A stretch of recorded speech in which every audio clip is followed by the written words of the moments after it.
দত্তাবাদের স্বর্ণ ব্যবসায়ী খুনের ঘটনায় প্রশান্ত বর্মন তার আগাম জামিনের আবেদন খারিজ করে দিয়েছে কলকাতা হাইকোর্ট। আর এবার সুপ্রিম কোর্টের দ্বারস্থ হচ্ছেন তিনি। রাজগঞ্জের ভিডিও প্রশান্ত বর্মন তার আগাম জামিনের আবেদন ইতিমধ্যেই খারিজ করেছে কলকাতা হাইকোর্ট এবং 72 ঘন্টার মধ্যে তাকে আত্মসমর্পণের নির্দেশও দেওয়া হয়েছে। 48 ঘন্টা কেটে গেলেও এখনো আত্মসমর্পণ করেননি প্রশান্ত বর্মন। মৈক ঠাকুর চক্রবর্তী এই মুহূর্তে টেলিফোনে রয়েছেন আমাদের সঙ্গে। মৈক, এবার সুপ্রিম কোর্টের দ্বারস্থ হলেন রাজগঞ্জের ভিডিও। দেখো, একদমই অমৃতা, যেটা জানা যাচ্ছে যে হাইকোর্টের রায়কে চ্যালেঞ্জ করে এবার সুপ্রিম কোর্টের দ্বারস্থ হয়েছেন রাজগঞ্জের বিডিও WBCS অফিসার প্রশান্ত বর্মন, যিনি একটি খুনের ঘটনায় প্রাইম অ্যাকিউজ বলে পুলিশ আধিকারিকরা দাবি করেছিলেন। কিছুদিন আগে হাইকোর্টের তরফ থেকে নির্দেশ দেওয়া হয় যে লোয়ার কোর্ট অর্থাৎ বারাসাত কোর্ট তার অ্যান্টিসিপেটরি বেল, তিনি আগাম জামিনের যে আবেদন সেটা বারাসাত কোর্ট মঞ্জুর করেছিল, কিন্তু হাইকোর্টের যে পর্যবেক্ষণ ছিল শুধুমাত্র WBCS অফিসার এই প্রভাব খাটিয়ে কেউ এরকম মারাত্মক অপরাধ থেকে ছাড় পেতে পারে না, এবং তার আগাম জামিনের যে আবেদন যেটা বারাসাত কোর্ট থেকে গ্রান্ট করা হয় সেটা কিন্তু হাইকোর্ট থেকে পরিষ্কারভাবে বলা হয় যে 72 ঘন্টার মধ্যে রাজগঞ্জের বিডিও WBCS অফিসার প্রশান্ত বর্মন তাকে আত্মসমর্পণ করতে হবে। কিন্তু আমরা আজ বিকেল পর্যন্ত বিধাননগর কোর্টে প্রশান্ত বর্মন এই অফিসারকে দেখতে পাইনি। এরপরই যে খবর পাওয়া যাচ্ছে যে রাজগঞ্জের বিডিও তিনি 48 ঘন্টার মধ্যে অ্যাপিয়ার করেননি।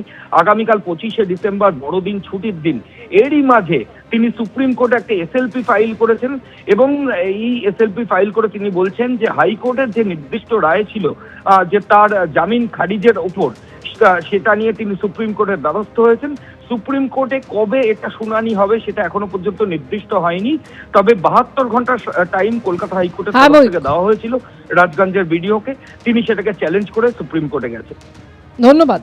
বাংলাদেশে নৈরাজ্য, হিন্দু যুবক খুন, তারই প্রতিবাদে দেশের বিভিন্ন জায়গায় বিক্ষোভ, কোথাও মিছিল। আপনাদের সামনে বিভিন্ন জায়গার ছবি এই মুহূর্তে তুলে ধরছি। একদিকে পেট্রাপোল সীমান্ত, ফুলবাড়ি, ঘোজাডাঙ্গা, চ্যাংড়াবান্ধা, মুচিয়া এবং হাওড়ার ছবি। বিভিন্ন জায়গায় হিন্দু সংগঠনের তরফে বিক্ষোভ দেখানো হয়। এই মুহূর্তে পেট্রাপোল সীমান্তের ছবি যেমন আপনাদের সামনে তুলে ধরছি, পাশাপাশি ঘোজাডাঙ্গা, উত্তর 24 পরগনা এই সীমান্তেও বিক্ষোভ দেখানো হয়। পেট্রাপোলে সনাতনী ঐক্য পরিষদের বিক্ষোভ ঘিরে উত্তেজনা তৈরি হয়। জয়ন্তীপুর বাজার ঠিক কাছে পুলিশের পক্ষ থেকে ব্যারিকেড করে দেওয়া হয়েছে। জয়ন্তীপুর বাজার থেকে বাংলাদেশ এই সংগঠনের যারা এসছেন তারা তাদের ধর্মীয় পতাকা নিয়ে এসছেন, তাদেরকে ব্যারিকেডের মাধ্যমে আটকানো হয়েছে। পেট্রাপোল থানার পুলিশ রয়েছে, BSF জওয়ানরা রয়েছে, তাদেরকে আটকানোর চেষ্টা করে। তাদের বক্তব্য হচ্ছে হিন্দুদের ওপর যে অত্যাচার করা হচ্ছে সেই অত্যাচারের জন্য যে আজকে তাদের আওয়াজ, সেই আওয়াজ ওপারের বেনাপোল সীমান্তে পৌঁছে দিতে চান। এখানে যারা এসছেন সংগঠনের তরফ থেকে তাদের সাথে কথা বলার চেষ্টা করব। কর্মসূচি ইনুসকে সবক শেখাতে এসেছি। ইনুস যে বাড়াবাড়ি করছে ওর পাকিস্তানের মতন অবস্থা হবে, পাকিস্তানের মতন অবস্থা করা হবে বলে দিয়ে আজকে এখানে দাঁড়িয়ে 0 পয়েন্টের কাছে এসে বিক্ষোভ।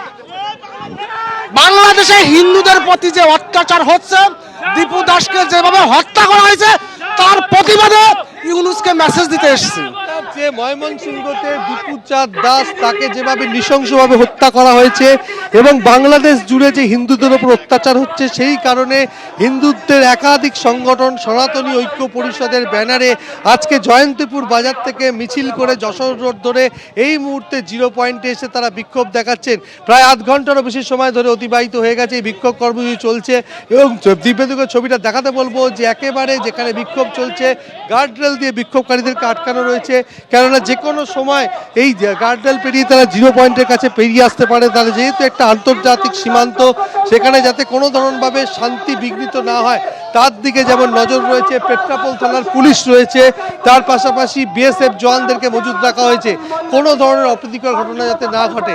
হিন্দুদের ওপর বাংলাদেশে যে অত্যাচার চলছে সেই অত্যাচারের প্রতিবাদে এই বিক্ষোভ কর্মসূচি এবং এই বিক্ষোভ কর্মসূচি চলছে, এবং যাতে এই কর্মসূচিকে কেন্দ্র করে কোনো অপ্রীতিকর ঘটনা না ঘটে তার জন্য প্রচুর BSF মোতায়েন করা হয়েছে। এবং তার পাশাপাশি পেট্রাপোল থানার পুলিশ রয়েছে।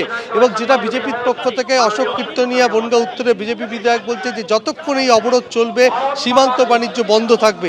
দিব্যেন্দুকে আরও একবার ছবিটা দেখাতে বলবো যে একেবারে আন্দোলন চলছে এবং স্লোগান চলছে, এবং তাদের একটাই বক্তব্য যে সীমান্তের ওপারে অর্থাৎ বেনাপোল সীমান্তে যে বাংলাদেশ সীমান্ত রয়েছে সেখানে যাতে আওয়াজ পৌঁছে যায়। বিভিন্ন ধর্মীয় সংগঠনের পতাকার পাশাপাশি ভারতের জাতীয় পতাকাও রয়েছে দেখতে পাচ্ছি আমরা। সেখানে মতুয়া থেকে শুরু করে একাধিক হিন্দু সংগঠন রয়েছেন এবং তারা এসছেন এই বিক্ষোভে। জয়ন্তীপুর বাজার থেকে মিছিল শুরু হয়েছে, মিছিল একেবারে এসে শেষ হয়েছে জিরো পয়েন্টের কাছে পেট্রাপোল সীমান্তে। এবিপি আনন্দ, এগিয়ে থাকে, এগিয়ে রাখে।